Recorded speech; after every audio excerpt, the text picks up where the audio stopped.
3.5 शक्तिपीठांपैकी महत्त्वाचं पीठ असणाऱ्या अंबाबाई मंदिरामध्ये नवरात्र उत्सवाची जय्यत तयारी सुरू झाली आहे। सध्या मंदिरात शिखराच्या रंगरंगोटीचं काम युद्धपातळीवर सुरू करण्यात आलेलं असून काही दिवसात मंदिर स्वच्छतेचं काम हाती घेतले जाणार आहे। दरवर्षी नवरात्र उत्सवाच्या काळामध्ये अंबाबाई मंदिराला लाखो भाविक भेट देत असतात। त्या पार्श्वभूमीवर पश्चिम महाराष्ट्र देवस्थान समितीच्या वतीनं मोठी तयारी केली जाते। या तयारीचा आढावा घेतलाय आमचे प्रतिनिधी प्रताप नाईक यांनी। नवरात्र उत्सवाला अवघे काही दिवस शिल्लक राहिले आहेत, त्यामुळे कोल्हापूरच्या अंबाबाई मंदिरात आपण पाहतोय नवरात्र उत्सवाची जय्यत अशी तयारी सुरू झालेली आहे।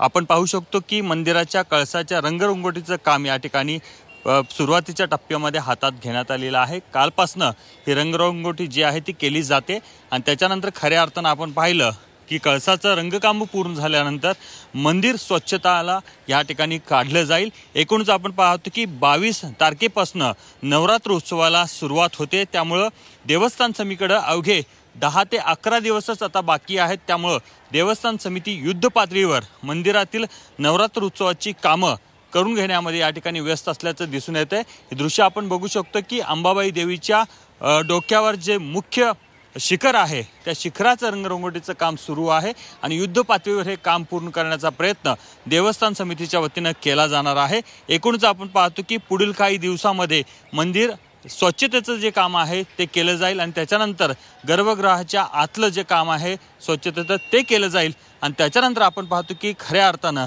22 तारखेपासून नवरात्र उत्सवाला सुरुवात जाईल। या नवरात्र उत्सवाच्या काळामध्ये देश विदेशातील आणि त्याचबरोबर संपूर्ण भारतातून लाखो भाविक जे आहेत ते अंबाबाई मंदिरात येत असतात। या भाविकांना योग्य अशा प्रकारचं दर्शन मिळावं यासाठी देवस्थान समितीच्या वतीनं योग्य त्या अशा प्रकारचे नियोजन या ठिकाणी केलं जात आहे। कॅमेरामन तुमचा प्रताप नाईक, झी 24 तास, कोल्हापूर।